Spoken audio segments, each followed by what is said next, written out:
الحمد لله رب العالمين، والصلاة والسلام على سيدنا وحبيبنا محمد وعلى آله وأصحابه أجمعين. إمان داران خواناساني زور بريس مروف پێک هاتووە لە دوو بەشی ئەم جەستەیەی کە دیارە و ئاشکرایە و لەبەر چاومانە و ئەندامەکانی جەستەمانە، بەشێکی تری لەبەر چاو نییە، شاراوەیە، پێی دەوترێت بەشە دەرونیەکەی ناو ناخی خۆمان. مرۆڤ بە دەروون لە ڕۆبۆت جیا دەکرێتەوە. لە جیهانی زانستی ئەم سەردەمەدا، لە جیهانی تەکنۆلۆژیای پێشکەوتووی ئەم سەدەیەدا، لە زۆربەی وڵاتانی جیهاندا کارەکان زۆری بە ڕۆبۆت دەکرێن. ڕۆبۆت دواتە لەسەر شکلی مرۆڤێکە بەرنامە ڕێژی بۆ دادەندرێ، ئەو منهەجەی کە دەیدرێتێ زۆر بەورتر لە مرۆڤ ئەنجامی دەدا. بەڵام جیاوازی مرۆڤ کە کارێک دەکا لەگەڵ ڕۆبۆتێک کە هەمان کار دەکا، ئەوەیە ڕۆبۆتەکە بەس ئیشەکە ئەنجام دەدا، ئەیناخۆ هەست و سۆزی نییە. بۆیە مرۆڤیش کاتێک کە کارێک ئەنجام دەدا، زۆر پێویستە بە خۆشەویستی و چێژ لێبینینەوە ئەنجامی بدا، ئەینا دەبێتە ڕۆبۆت. بڕواتان هەبێ بەڕێزان، هەر کارێک، هەر پیشەیەکت هەبێ، هەر ئیش و کارێک بکەی بۆ بژێوی ژیانت کە هەر یەکێک لە ئێمە پێویستە لە بوارێکە هەوڵ بدا و پیشە و کارێکی هەبێ. هەر پیشەیەکت هەبێ، هەر کارێکت هەبێ، بە چێژەوە نەیکەی، یعنی لە کاتی ئەنجامدانی ئیشەکەتدا ڕۆژانە چێژی لێ نەبینی و کارەکەی خۆت خۆش نەوێ و خۆشەویستیت بۆی نەبێ و شانازی پێوە نەکەی، ئەو کارە پیرت دەکا. سێ شتی پێوەیە، سێ بەڵای پێوەیە. یەکەم پیرت دەکا بە گەنجی، چونکە هەموو ڕۆژێک سزایەکی دەرونیت هەیە. وەختی ئەزانی دەم و چاوت پێوەی دیارە کە پیر بووی، هەز بە چێژبینین لە خۆشیەکانی ژیان ناکەی، چونکە دڵت بە کارەکەت خۆش نییە. دووەم، کارەکە گەندەڵ دەکەی. هەر کەسێک ئیشێکی پێسپێدرا و کار و کەسابەتێکی هەبوو، دڵی پێی خۆش نەبوو، خۆشەویستی بۆ کارەکەی نەبوو، چێژی لێ نەدەبینی، ئەو کارە گەندەڵ دەبێ، ئەو کارە بە ڕێک و پێکی ناکرێ. سێیەم، بەرهەمی نابێ. سبحان الله، هەر کارێک دڵت پێی خۆش نەبێ و خۆشەویستیت بۆی نەبێ و چێژی لێ نەبینی، وەڵڵی خوا بەرەکەتی تێ ناخە. ئێستا خەڵکانەکەیە لە گوندەکانە، خۆ هەروەکو جاران ئاژەڵداری دەکرێ و کارەکە ئاسانتریش بووە، بۆ بەرهەمی کەمترە، ئەویش لەوێ بێزارە، هەر ئەڵە خوابی بڕێەوە کەی ژیانەکەی ژیانی لادێشتا. ئەوە کە دڵی پێی خۆش نییە، خۆشەویستی بۆی نەماوە، خوای پەروەردگار بەرەکەتەکەشی لێ هەڵدەگرێ. بۆیە هەندێ جاریش دوو حاڵەتمان هەیە. یەک، جەستە خۆشی وەرنەگرتووە، دەروون چێژ دەبینێ. لە ڕووی جەستەییەوە جەستە هیچ خۆشیەکی وەرنەگرتووە، بەڵام ناخ و دەروون چێژێکی زۆر خۆش دەبینێ. وەکو ئەم سێ حاڵەتە. مەجلیسێکی ئیمانی، جاری وهەیە لە شوێنەکە دادەنیشی تەفسیری قورئان دەکرێت، فەرموودە زێڕینەکانی پێغەمبەر صلی الله علیه وسلم دەخوێندرێتەوە،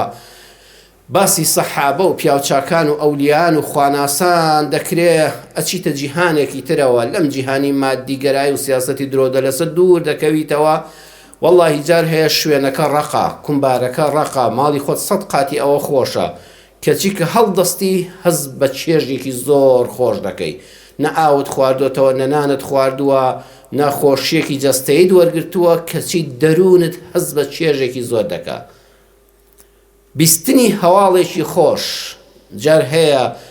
خەریان نازانی دانیشتووی بە پێوەی بۆ نمونە لە تیڤیەکەوە، لە سۆشیال میدیایەکەوە، چاوەڕێی هەواڵێکی تۆ مەبەستەوە، هەواڵە بەنسبەت ژیانی تۆوە زۆر گرنگە.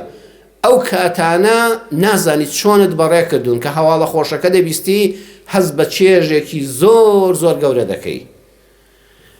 سێیەم، ناو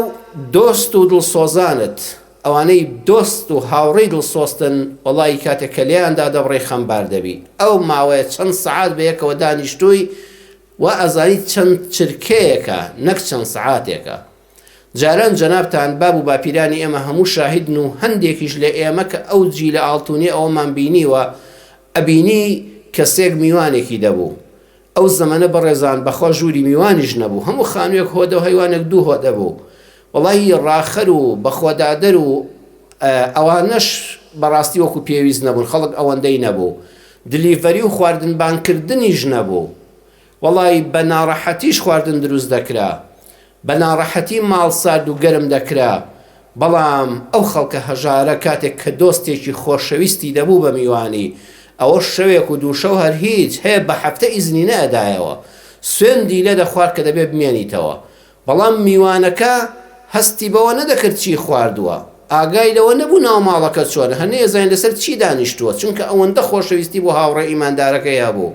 لەبەر خوا ئەوەندە یەکتریان خۆش دەویست، ئەوەندە قسەی خۆش و سوعبەتی خۆش و بەسەرهاتی خۆش لەجێڕدرایەوە کە میوانەکە دەڕۆی خاوەن ماڵ وەکو تەعزیەباری لێدەهات. وەڵی فرمێسک دەچۆ چاوەکانیەوە، چونکە ئەوەندە چێژی دەرونی بینی بوو. خۆ ئەو ماڵی کە میوانی لێیە عەزیەتی جەستەیی دەبێ، بەڵام هەم خاوەن ماڵ هەم میوان هەستیان بە چێژێکی زۆر دەرونی دەکرد کە بەداخەوە ئێستاوە کاڵ بۆتەوە. دووەمیان هەندێک جار کانە عەذبه فی عەذابه، لە خۆشی دەروون لە سزای جەستەدایە، یعنی جەستەکە عەذاب دەچێژێ بەڵام دەروونەکە چێژ دەبینێ. وەکو چی؟ وەکو حەج و عومرە. ئەوانەی کە چوونە حەج و عومرە ئەزانن لە من باشتر کە ئەوەی چۆتە حەج و عومرە جەستەی ماندووە، شەکەتە، عەذاب دەچێژێ، بەڵام ناخی بەرز دەبێتەوە بەرەو ئاسمان، چ چێژێک دەبینێ، حتا دەمرێ لە بیری ناچێتەوە تام و چێژی بینینی کەعبە، تەواف، سەعی سەفا و مەڕوا، دوعاکانی عەرەفات، اینجا چوونی مەدینە و زیارەتی پێغەمبەر صلی الله عليه وسلم، سڵاوکردن لە خۆشەویست، زیارەتی ئیمامی ئەبوو بەکر و عومەر و هەموو سەحابە، بەقیع و ئوحود و مەوقیع پیرۆزەکان، حتا دەمرێ لە بیری ناچێتەوە. بەخوا حاجی وا هەیە لەوانەیە 50 ساڵ لەمەوە پێش حەجی کرد بێ، ئێستاش چونکە ئەوەندەی چێژ لێ بینیوە لەگەڵ یادانیشە ورد ورد بۆت دەگێڕێتەوە، چ خۆشیەکی بینیوە. جاو کاتانەش کە ئەوانە ئەوا چێژیان لێ بینیوە، خەڵک هەبووە بە سواری وڵاخ چووە، بە ئۆتۆمبیل، بە چەندەها شەو ڕۆژ، بە فڕۆکەش نەبووە، لەوێش ئاوی سارد و ئەم خزمەتگوزاری ئێستا نەبووە. حتا ئێستاش ئینسان جەستەی عەذاب دەچێژێ لە کاتی حەجا، بەڵام تام و چێژێکی عەجیبی لێ دەکا. دووەم ئەوانەی دەچنە جیهادی فی سەبیل الله لە پێناوی گەیاندنی ئەم چێژەی کە خۆیان بینیویانە بە مرۆڤایەتی لە ڕێگەی جیهادی فی سەبیل اللهوە، بریندار دەکرێن، شەهید دەکرێن، دەکوژرێن، خوێنیان لێ دەچۆڕێتەوە، کەم ئەندام دەبن، کەچی بە ئەو پەڕی چێژی دەرونیەوە بەرەو جیهادەکە ڕۆیشتون، وەکو سەحابەکانی پێغەمبەر صلی الله عليه وسلم. بۆیە بەڕێزان لە ئیسلامدا خزمەتکردنی مرۆڤێک کە پێویستی بەنانە و تۆ تێری دەکەی، ڕوت و ڕەجاڵ بۆتەوە، جا حتا بێبەرگی نەبینی، نازانی قەدری جلوبەرگێکی تازە و جوان چەند خۆشە. کاتێک جلەکانت شڕ بۆ و خواناسێک دەوڵەمەندێکی بە حەق بە بێ منەت دێنێ پۆشتە و پەرداخت دەکاتەوە، ئەزانی چەند چێژ دەبینی، جەستەت پۆش دەبێتەوە. هەروەها خانوویەک بۆ کەسێک کە هەژارە، کە چەند ساڵە کرێچیە کە داماوە، ئەم خانووە ئەم کرێچیە ڕزگار دەکا و عیب و عاری لە ناو ماڵەکەی خۆیدا دەپۆشێ و چیتر خەڵک نایە بۆ کرێ خانووەکە و سەیری ناو ماڵەکەی ناکەوە بەسەر مناڵەکانیان ناڕوە. ئەمە هەمووی خێر و سەدەقەیەکی گەورەیە. بە هەمان شێوەش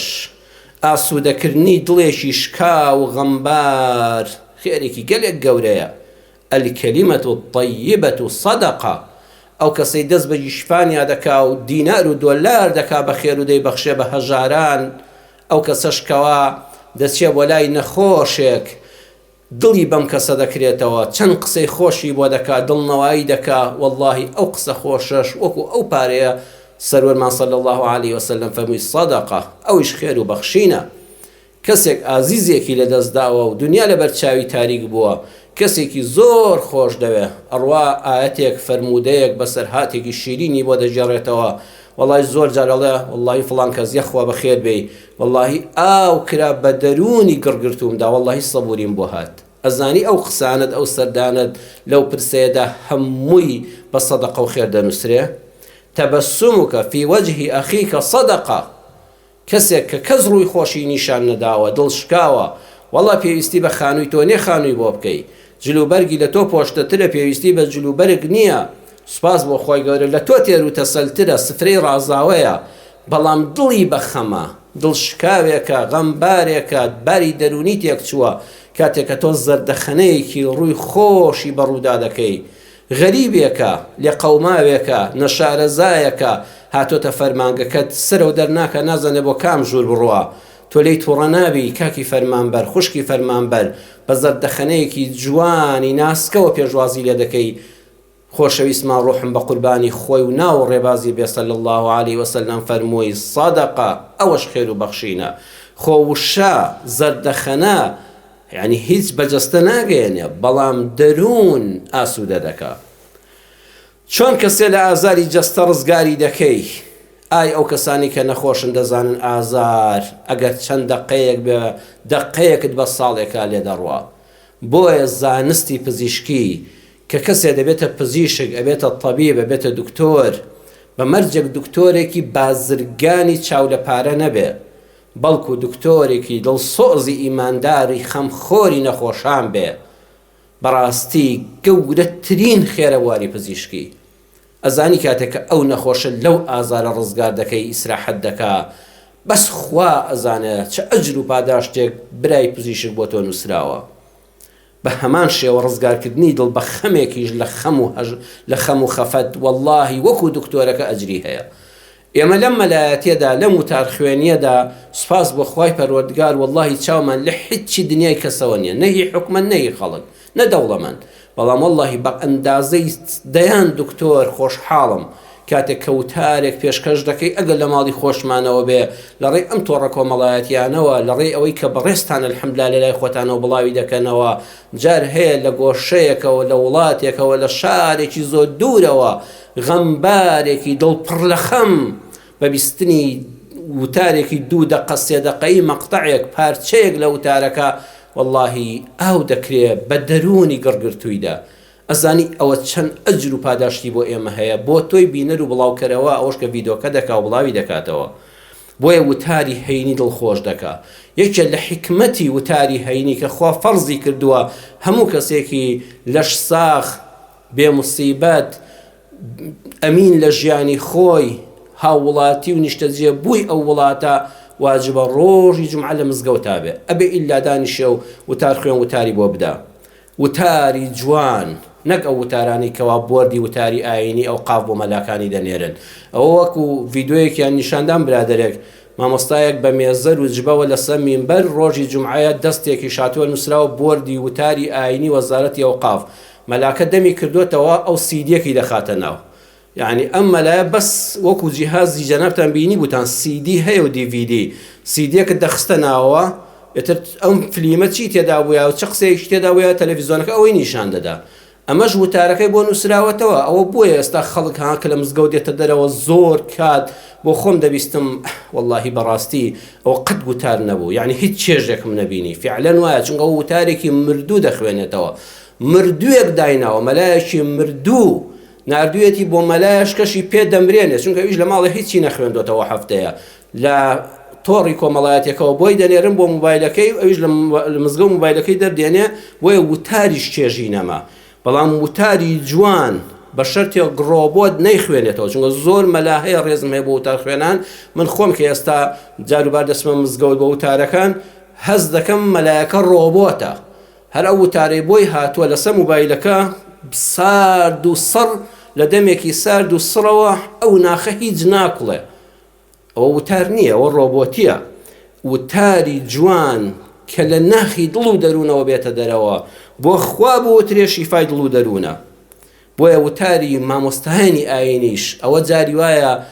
کاردانەوەمان بەرامبەر بە کافران بە بێدینەکان کە ناچارمان دەکەن. ئەینا وتار ئەبێ هەمووی شیرین بێ، نابێ بریندارکردنی هەستی کەسی تێدا بێ. ئەمە ڕێبازی پێغەمبەرمانە صلی الله علیه وسلم کاتێکەوە دوای ئازادکردنی شاری مەککە ئەو کەسانە خۆیان بۆمان دەژێڕنەوە کە کافر بوون، ساڵانێکی زۆر دژایەتی ئیسلامیان کرد، لە کاتی ڕزگارکردنی مەککەدا هیچ ئەنوایەکیان نەما. ئالەو کاتانەدا یەکی وەکو سوهەیلی کوڕی عەمر دەڵێ وەڵی کوڕەکەم نار بۆ لای پێغەمبەری خوا صلی الله علیه وسلم، وتم باوکم پەنا دەدەی؟ وتی بەڵێ، باوکت پیاوێکی ڕێز لێ گیراوە، ئەگەر ئیمان بێنێ بە ئیسلام ئەوە ڕێزی لەسەر سەر و چاوانمان، ئەگەر ئیمانیش نەهێنێ بۆ خۆی ئازادە. ئێمە بە زۆر مسلمانی ناکەین، با لە ماڵی خۆی دانیشێ و کەس ناتوانێت ئازاریدا. سوهەیلی کوڕی عەمر پیاوێکی ناودار بوو، ناوداری ناو سەرۆک هۆزێکی ناودار بوو، نوێنەری قوڕەیش بوو، ئێستا لێ قەومەوە، بەڵام بۆ خۆی دەڵێ چەند مانگ بەبێ بڕوایی مامەوە. لەو هەموو ماوەیەدا بە فەرمانی پێغەمبەر صلی الله عليه وسلم یەکێ لە هاوڵانی پێغەمبەری خوا صلی الله عليه وسلم و ڕەزا و ڕەحمەتی خوا لە سەحابەی ئازیز بێ، وەڵڵاهی مۆڕەیەکیان لێ نەکردم، وەڵڵاهی قسەیەکم گوێ لێ نەبوو هەستی منی کافری پێ بریندارکەن. بۆیە بۆم دەرکەوت وەڵڵاهی ئەم دینە حەقە. ئێمە چەند ساڵ دژایەتی ئەوانمان کرد، کەچی ئێستا ئەوان دەسەڵاتدارن بە چرچی نێوچاوانێک، بە لێو هەڵقرچاندنێک، بە مۆڕەیەک، بە تیلەی چاوێک ئازاری دڵی منیان نەداوە. بۆیە بڕیارمدا بە ناخی دڵەوە مسڵمان بووم. یەکی وەکو عیکریمەی کوڕی ئەبی جەهل کاتێک کە مسڵمان بوو، پێغەمبەر صلی الله عليه وسلم فەرمووی یا ڕەبی خوا لە هەموو ڕابردووت ببوورێ، تۆ برای ئێمەی. ئەمجا کاتێک کە ڕۆی بە سەحابەکانی فەرمووی تکاتان لێ دەکەم کەس باسی خراپیەکانی ئەبوو جەهل نەکا، چونکە باوکی ئەم کوڕەیە،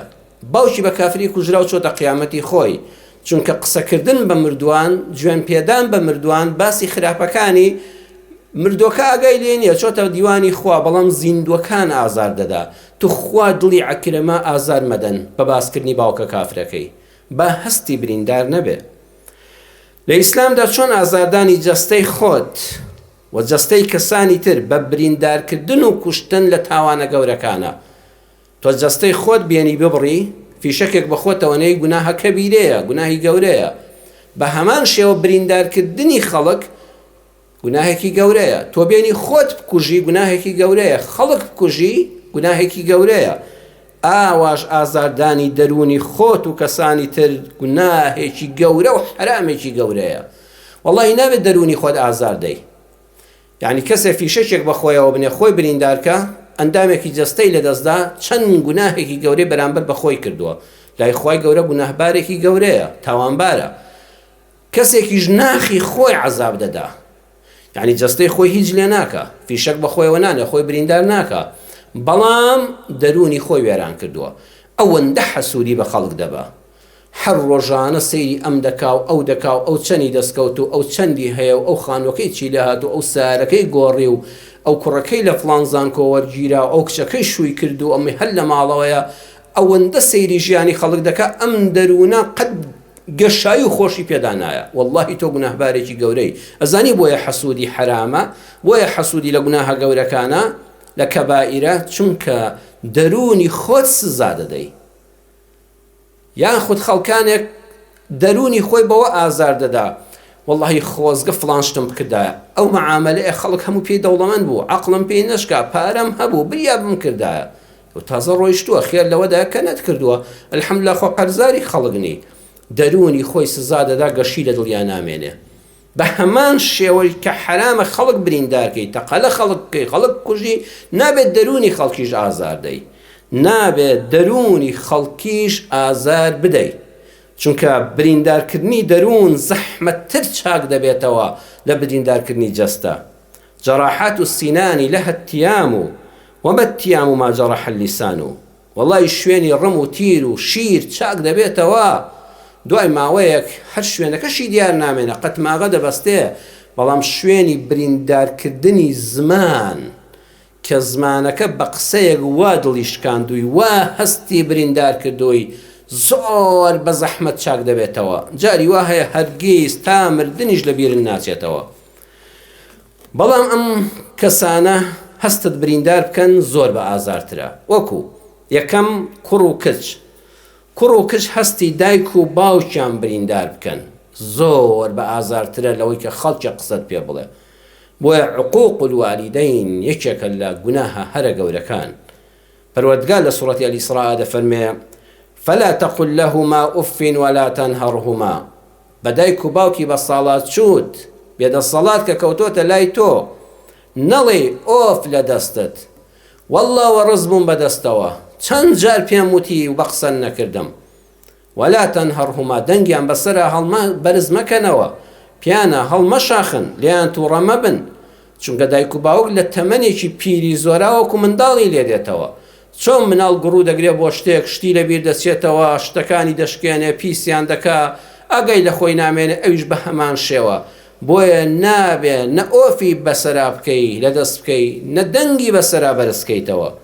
وقل لهما قولا كريما نابێ بێ دەنگیش بی بڵێ وەڵا با بۆ خۆی لە گۆشەیەکەوە دانیشێ کۆنتڕۆلی تەلەڤیزۆنەکەی دەمێ خۆی سەری تەلەڤیزۆن کا و جەنابیشت مۆبایلەکەت دەرێنی خەریکی تۆڕی کۆمەڵایەتی بی هەیە لەگەڵ دایک و باوکیە دوو قسە ناکە ئەو شەوە درێژە دەبڕێتەوە نە وەقل لەهما قەولا ئەبێ قسەشیان لەگەڵا بکەیت چونکە ئەوانە لەو تەمەنەدا حەزیان بە بیستنی هەواڵەکانی دەرەوەیە ئەبێ قسەکانیان بۆ بجێڕیەوە بەڵام ئاگات لێبێ قەولا کەریما سبحان الله قورئان چەند وردە بەڕێزان لەگەڵ هەموو خەڵکی دەرەوەی ماڵی خۆت جگە لە دایک و باوکت وقولوا للناس حسنا قسەی زۆر جوان لەگەڵ خەڵکا بکە بەڵام قسەکانی دایک و باوکی بە تەمەن و پیرت کە کەوتونە لای تۆ نابێ هەر جوان بن وقل لهما قولا كريما الله ئەم قورئانە چەند وردە بۆ خەڵک حسنا جوان بەڵام بۆ ئەمان کەریمە ئەبێ قسەکان فەرقی هەبێ کەریم یعنی چی؟ یعنی ئەو پەڕی ڕێز لە قسەکانت ببارێ کاتێک قسە لەگەڵ دایک و باوکی بەتەمەنت دەکەی بە شەرمەوە قسەیان لەگەڵ بکەی تۆنی دەنگت نزم کەی تۆنی دەنگت دەنگێکی خۆش بێ بۆنی گڕی و تووڕەیی لێ نەیە دڵدانەوە بێ بۆیان وریان دا نەبەزێنی نەیان ڕوخێنی بڵێ تازە تۆ تەواو بووی بەم پیرێ بە تەمای چی نەخێر دڵدانەوەیان بۆ بکەی وەکو کەسێکی گەنج قسەیان لەگەڵ بکەی و هێشتا ئومێدەواریان کەی بە ژیانێکی خۆش و بەجەستەیەکی ساغ دووەمیان بریندارکردنی هەستی منداڵەکەت ئەویش یەکێکە لە گوناهە گەورەکان منداڵی خۆتە زۆرت خۆش دەوێ بەڵام ئاگان لێبێ هەستی بریندار نەکەی بەخوا مناڵ لە 4-5 ساڵیەوە هەست بە هەموو شتێک دەکا بەم شتانە 4 شت حرامە لەگەڵ منداڵەکەت بیکەی یەک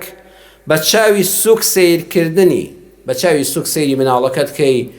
بە ناو و ناتۆرە ناوی بێنی بەتایبەت لای میوانەکانت بەتایبەتتر لای هاوڕێی منداڵەکەت بەخوا هەیە هەرچی عیب و عار و نوقسانی منداڵەکەیەتی بۆ میوانەکەی دەجێڕێتەوە ئەم مناڵەم وایە ئەم کوڕەم وایە ئەم کچەم وایە ئاوا کار ناکە ئاوا خراپە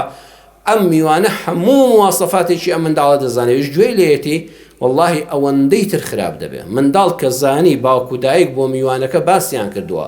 بۆ ماڵی مام و خاڵەکە باسییان کردووە خراپەکانی باس کردووە ئەوەندەی تر خراپ دەبێت ئەنجا لای هاوڕێکانی زۆر ناشیرنە بە چاوی سووک سەیری منداڵەکەت کەی لای هاوڕێکانی خۆی پێی دەشکێتەوە من خەڵکم بینیوە پیاوانی بەڕێزی وەکو جەنابتان واللهی بەم چاوانەی خۆم بینیومە کابرا سەید بووە مەلا بووە حاجی بووە پیاوێکی بەڕێزی ناو کۆمەلگا بووە خەڵک خۆشی ویستووە میوانی بووم 1-2 جار هەموو جار 3-4 کوڕی زۆر ڕێک و پێک و خەریجی زانکۆ و مامۆستای زانکۆی هەیە ئەو کاتە خوێندکاری ئامادەی ئەوانە بوون خوێندکاری پۆلیسی متەوەستە نۆ ئەوانە بوون یعنی منداڵکار بوون هەموو جار چوونە دەرێ کە هاتوونەوە بۆ ژوورەوە باوکەکە لە بەریان هەستاوە کاکە فڵان کەس فەرموو باشە باوچێک ئەوەندە ڕێز لەو کوڕی بگرێ والله من دەبێت 100 قاتی ئەوە واجب دەبێت لەسرم ئەوەن کە ڕێزی بگرم ئەوەندەی تر لەبەر چاوم گەورە دەبێت ئەرە بڕواتان هەبێ هەموو جارێ ئەو باوکە کە کوڕەکانی چوونە ئەو دیە پیاڵەیەک ئاویان هێناوە چایەکیان هێناو باوکەکە لەم دی لە بەریان هەستاوەتەوە بە خێراتنی کردوێتەوە کاکە گیان کاکە فڵان کەسەکەم بە قوربانت بم لە خۆ تۆ واد لێ دەکات لە دەرەوەی ماڵ لە بازار لە زانکۆ لە شوێنێک ئەم کوڕە دەبینی والله یەکسەر ڕێزی تایبەتی لێ دەگریت چونکە باوک و دایکی زۆر بە ڕێزەوە سەیری دەکەن دووەم پارەت هەبێ و منداڵەکە گیرفانی بەتاڵ بێ و نەیدەیە بەخوا هەیە بەس پارە کۆ دەکاتەوە لاستیک لێ دەدا پرۆژەی هەیە ئۆتۆمبیل دەکڕێ گەڵابە دەکڕێ کۆستەر دەکڕێت دوکان دەکڕێت دار و بەر دەکڕێت زەوی دەکڕێ ئەم منداڵانە جا منداڵیش هەر مەسافەیەکە یعنی تۆ لە دوای دەبا لە گەورەیدا هەموو پارەت هەبێ ئەو ماوەی کەوا لە منداڵیدا حەزت بە خواردنێک بوو حەزت بە جوتێ پێڵاوی جوان بوو حەزت بە جلوبەرگێکی جوان بوو لەناو هاوڕێکانتان لە مناسبەیەکا دەرکەوی شڕ و دڕ نەبی بڕۆی لە حانوتی مەکتەبەکەدا وەکو خەڵک کلەفەیەک بخۆی پسکیتێک بخۆی چایە قاوەیەک شیرێک بخۆی خەڵکی باشی زۆری هەیە دایکی زۆری هەیە بەڵام بەردەوام فەقیرە گیرفانی بەتاڵە ئەمەش هەرگیز لە بیری ناچێتەوە دەروونت شکاند وێرانت کرد سێم نەهێڵی بەدڵی خۆی هاوسەرگیری بکە کوڕەکە بەدڵی خۆی کەسێکی دەستنیشان کردووە تۆ بڵێ دوژمنایەتی بنەماڵیم لەگەڵی هەیە کاتی خۆی لە دەیەکەماندا با پیرمان شەڕی بووە لەبەرەوە من لەگەڵ ئەوان تێکەڵاو نابم دەروونت چکە نەیەڵی کچەکەت بەدڵی خۆی شوو بکە چوارەم جیاوازی مادی و سۆزبەخشین لە نێوان منداڵەکانت دوو منداڵت هەیە چوار منداڵت هەیە کوڕ و کچت هەیە لە دووشتان نابێت جیاوازیان بکەیت لەوانەیە لە دڵی خۆتە خوال لەسەر ئەوە عەزابن نادا لە دڵی خۆتە یەکیانت خۆشتر بوێ لەوەی تریان چونکە گوێڕایەڵترە مولایمترە ڕێک و پێکترە هێمن و لەسەر خۆترە ساڵحترە خەڵک دوعای خێری زیاتر بۆ دەکات لە ناخی خۆتەوە ئەو مافەت هەیە فڵان کەست خۆشتر بێ لەوەیان بەڵام کە کەوتە ڕووکاری دەربڕین لە دووشتا دەبێت هەمووانیان وەکو یەک نەوەتت داوە بە و نەوەتیش بدەی بە و پەنجات داوە بە و پەنجاش بدەی بە و نابێت جیاوازیان بکەیت لە بەخشینی ماڵ و سەرۆت و ساماندا لە بەخشینی سۆز و ڕێزدا نابێ ئەمیان لە باوەشگری ئەویان فڕێدەی وەکو لە فەرمودەکەدا هاتووە پێغەمبەری خوا صلی الله علیه وسلم لە ماڵی کەسێک بوو کوڕەکەی هات کەسەکە لە باوەشی گرت و ماچی کرد و لەسەر ڕانی ڕاستی خۆی دانا کەچی کچەکەی کە خوارد تەمەنی ئەویش بوو منداڵتر بوو دەبوو زیاتر سۆزی بدرێتێ کچەکەی هات باوکەکە دەستی پێوە ناوتی بڕۆ لەو لاوە دانیشە پێغەمبەر صلی الله علیه وسلم کە قەت خەڵکی تەریق نەدەکردەوە کابرا لە ماڵی خۆیەتی مناڵی خۆیەتی بەڵام ئەم دەرونی کچە ئەم منداڵە زۆر پێشکە هەستی پێکرد بۆیە ئامۆژگاری کرد فەرمووی هەلا عەدەلتە بەینەهوما کاکە بۆ بە یەکسانی سەیرن نەکردن بەخوا غەدرن لێکردن والله ئەو منداڵە حتا مردن لە بیری ناچێتەوە ئەمیان لە ئامێز دەگری ئەویان پاڵ پێوە دەنێ بەمیان دەبەخشی بەویان نابەخشی خۆ لە حەدیسەکەی بوخاری و موسلیمدایە کە نوعمانی کوڕی بەشیر ویستی موڵچێک بداتە یەکێک لە کوڕەکانی ویستی پێغەمبەری خوا صلی الله علیه وسلم ئاگادار بێ و شاهید بێ سەروەرمان فەرمووی ئەکلهم وهبتە له مثل هذا مناڵی ترت هەیە فەرمووی بەڵێ فەرمووی هەر یەکێک لەوانە دیارەک و مڵکێکی ئاوات پێبەخشیون سەیری وشەکان کەن مثلە ڕێک وەکو ئەمە لە چەند مەتر ئەویش ئەوەندە مەتر بێ ئەم چەند پارە دەکە ئەویش ئەوەندە پارە بکە ڕێک وەکو ئەوەی داوتە بەم کوڕیانت داوتە بە هەموو منداڵەکانت وتی نەخێر فەرمووی فەئەرجیعه دەبی جێڕەوە لە بڕیارەکەت پەشیمان ببەوە من مەکە بە شاهیدی ستەم من مەهێنە مەوزوعەوە لە ڕیوایەتێکی ئیمامی موسلیمە فەرمووی ئەیە سڕڕکە ئەن یەکون ئیلەیکە فی البر سەوا حەز دەکەی منداڵەکان هەمویان وەکو یەک ڕێزت لێ بگرن و بۆت باش بن و حرمەتت لێ بگرن و چاکەت لەگەڵ بکەن وتی ئارە وەڵڵا حەز ناکەم هەر یەکیان باش بن حەز دەکەم هەمویان بۆم باش بن ڕێزم لێ بگرن و خۆشیان بمون و گوێڕایاڵیم بکەن فەرمووی فەلا ئیذەن دە تۆش جیاوازیان لە بەینامەکە دە تۆش مڵکێک ئێستا لەوەر چاوی من دەدەی وەکو دەوڵەت هاتووی پرسم پێ دەکەی وەکو سەرۆکی دەوڵەت وەکو پێغەمبەری خوا صلی الله علیه وسلم وەکو ڕێزلێگیرا و وەکو سەروەرێکی خۆت پرسم پێ دەکەی فەلا ئیذەن منیش پێت دەڵم شتی وا مەکە بەخوا دواتر ئەوانەی کە هیچن نەداونێ ئەو ڕێز و خۆشەویستی و حرمەتیان بۆت نامێنێ مەگە هەر زۆر ساڵح و لەخوا ترس بن سێم خاوەن پێداویستی تایبەت هەستی ناسکە بە چاوتێبڕین هەستی بریندار مەکە لا تطیل النظر إلى المجزوم کەسێک کەوا تووشی نەخۆشی پێست بووە گەڕی و گولی و بەڵەکی و ئەوانە پێستی شکلی تێک چوە خوا بەسەری کردوێتەوە نەک پێی ماڵێ بڵێ های چی لێ هاتووە پاشە بە چی وات لێ هات ئەمە عیلاجیشی نییە وابزانم ئەمە هەموو دکتۆری بکات چانابی لا تطیل النظر زۆر سەیری مەکە سەرنجی مەدە سەیری دەستەکانی مەکە سەیری دەموچاوی مەکە چونکە بەوە دەرونی وێران دەبێت ئەو لەگەڵ خۆی ڕاهاتووە نەک بە قسە پێی مەڵێ و ئازاری مەدە هەر زۆر سەیری مەکە زۆر لێی وردمەبەوە بەوەش ئازاری مەدە کەسێکی تر خاوەن پێداویستی تایبەتە باسی جەستەی ساغی خۆتی لەلا مەکە ئەو کەسێکەوە شکستێکی بەسەرا هاتووە نەگەیشتۆ بە حەز و ئارەزوەکانی خۆی نەگەیشتۆ بە ئاواتە حەڵاڵەکانی خۆی تۆ لە لای هەستی بریندار مەکە بۆ نمونە کەسێ لە هاوسەری جیابوتەوە ژنێک تەلاق دراوە پیاوێک ژنەکەی تەلاق داوە وەڵڵەهی بۆ خۆی ڕاهاتووە لەگەڵ حاڵی خۆی شکری خوا دەکا خوش قەناعەتی ئەدا بەڵام خەڵک وازی لێ نایانێ ئەوە لەسەر چی جیابوونەوە ئەو بۆچی خراپ بوو ئەوە ژنەکەت چی بوو ئەو پیاوەکەت چی بوو ئەم پرسینە ڕۆژانە ئەم برینە دەکولێنێتەوە نەهێڵە قەتماغە بەستێ وەڵڵە لێی گەڕێ بۆ خۆی قەناعەت دەکا کەسێک کە قەیرەیە ڕێزمێ ئەو وشەیەگەر بۆ خوشکانی بە ڕێزم شیاو نەبێ بەڵام تازە بۆتە لەفزێکی کۆمەڵایەتی یان دەتوانم جوانتر بڵێم ئەو کچانەی لە هاوسەرگیری دوا کەوتون لە کاتی خۆی تەمەنی بۆتە 35 ساڵ 40 ساڵە هێشتا لەگەڵ ماڵی باوک و براکانی دەژی بەخوا ئەویش پێی خۆش بوو لە ماڵی مێردی خۆی دابووایە و دەستا دایکی منداڵ بوویایە بەڵام قەدەراتی خوای گەورە نەگونجا بارودۆخی وڵاتەکە هەندێک جار هەڵەی خۆی نەبوونی گەنجانی پێویست و ڕێک و پێ قەزا و قەدەری پەروەردگار کە هەر ئەوە باشە والله ئەگەر خەڵک لێی گەڕێ ئەوە هەر شود نەکرد ئەوە هەر ماویتەوە ئەوە هەر بەتەنیایی ئەزانی ئەوانە هەموو گولەیەکە و لەسەر دڵیەدەی بۆ ئەوەندە هەستی خەڵک بریندار دەکەی دەوازی لێ بێنە پرسی پێ کردووی ڕاوێژی پێ کردووی هیچی بۆ دەکەی نەخێر ئەو کەسەی منداڵی نییە والله بۆ خۆی لەگەڵ خێزانەکە بۆ یەکتر بوونە مناڵ هەیە 10 ساڵە هاوسەرگیرن هەر میوانێک دەچێ ئەوە هیچتان نەبوو ئەوە نەچوونە لای دکتۆر ئەم ژن و مێردە بۆ خۆیان بوونە مناڵی یەکتر قەناعەتیان هەیە ئاەت و حەدیسێکیان گوێ لێ بۆ وەڵڵای قەناعەتیان هاتۆ بە بەشی خوای پەروەردگار ئەزانن لە قیامەتا خوا قەرەبووی زیاتریان بۆ دەکاتەوە مناڵی بەهەشتیان پێ دەبەخشێ لە بەهەشتا ئەجریان دەداتەوە بەڵام تۆ بۆ برینیان دەکولێنیتەوە لە شارۆچکەیەک لە شارۆچکەی پیرەمەگرون وازانم مانگی 8 و 9 ساڵی 2025 بوو چوومە ناونانی منداڵێک کە زۆر تەکلیفی کرد بوو دوای 21 ساڵ الحەمدولله و ژن و پیاوە منداڵیان بوو 21 ساڵ هاوسەرگیریان کرد بوو منداڵیان نەبوو بوو هەموو دکتۆری وڵاتانی دەوروبەریشیان کردبوو جا ئەو پیاوە بە ڕێزە لە وتارەکەی ناونانی مناڵەکەشا باسم کرد وتی والله ئێمە زۆر جا قەناعەتمان بۆ خۆمان هاتبوو زۆر ساڵێک بوو 21 ساڵ بێ منداڵ بووین بەڵام هەر میوانێکمان دەهات دەترسین هەرچی میوانی ماڵی ئێمە و دەنگ و باسە بوو دوای ئەو هەموو ساڵە دەهاتەوە سەر منداڵەکەی لە باوەش دەگرێت ئای کە منداڵکە خۆشە ئیشەڵا خوا بەیەوەشی دەبەخشێ بابە دوعای لە دڵی خۆتا بۆ بکە بۆ منداڵەکە لەبەر چای ئەو ماز دەکەی باسی خۆشی منداڵ دەکەی تۆ برینێک لە جەستەیدایە دەرمانیشی ناکەی خوێی تێمەکە ئەو خۆی قەناعەتی کردو هەژارێکی ناو ماڵەکەیەتی ماڵەکەی شەڕ و دڵە قەیچەکە با کانوەکە کۆن بێ با ڕاخەرەکان کۆن بن با دیوارەکان بۆ یاخی جوانیان پێوە نەبێ با تازە نەبێ والله بە خۆشەویستی ئەندامانی خێزانەکە دەکرێت بێتە کۆشکێک ئەوان خۆیان قەناعەتیان پێیەتی تۆ بۆ هەستیان بریندار دەکەی ئەوە هەر خانۆ کۆنەکەیە ئەو بۆ فڵچەیە بۆ یاخێکی لێ نادەن ئەو بۆ ڕاخەرانە ناگۆڕن ئەو چی ئیشی تۆیە ئەو کێ ئیشی مسڵمانە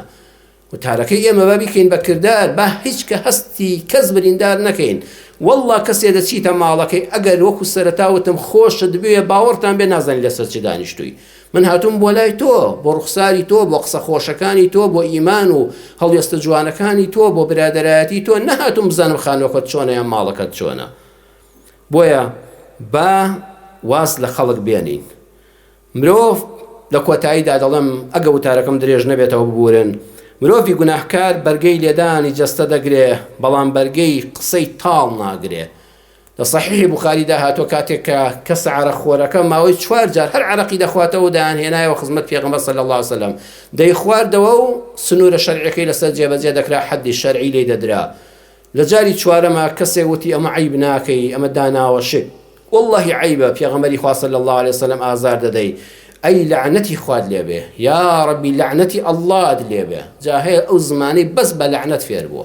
بە هەموو کەس ڕۆژ تا ئێوارە ئەی لعنەتی ئەڵڵات لێبێ ئەی لعنەتی خوا لە فڵان کەس بێ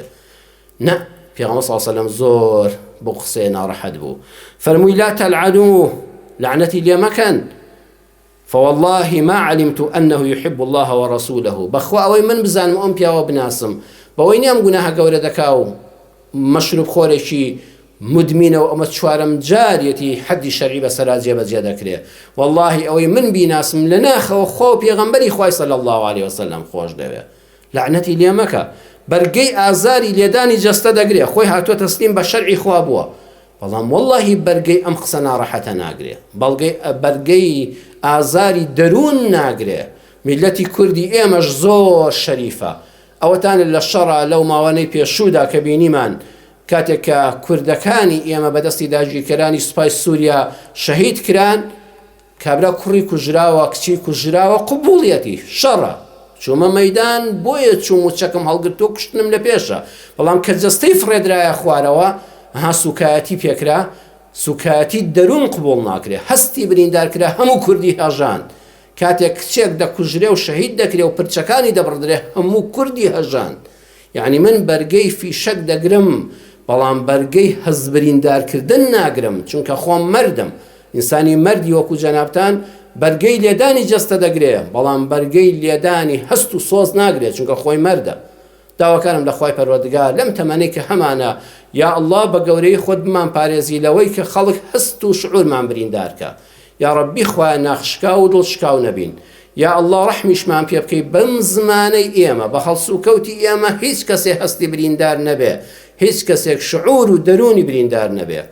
یا الله دڵ بە خەمەکانمان دڵخۆشکەی، شیفا بۆ نەخۆشەکانمان بنێری، ڕەحم بە حاڵی غەمبارەکانمان بکەی، دەستکوتەکانمان دەرگای ڕزق و ڕۆزیان لێ بکەیتەوە. ئەم کوردستانە موان و هەموو پارچەکانی کوردستان و هەموو وڵاتان هەموو جیهان یا ڕەبی خوا لە شەڕ پارێزی. ئاشتیمان لە تۆ دەوێ یا سەلام، ئاشتیمان بەسەرا بارێنی یا ڕەبی خوا خێر و بەرەکەتی دنیا و قیامەتمان پێ بەخشی. ئامین ئامین ئامین والحەمدولله رب العالمین.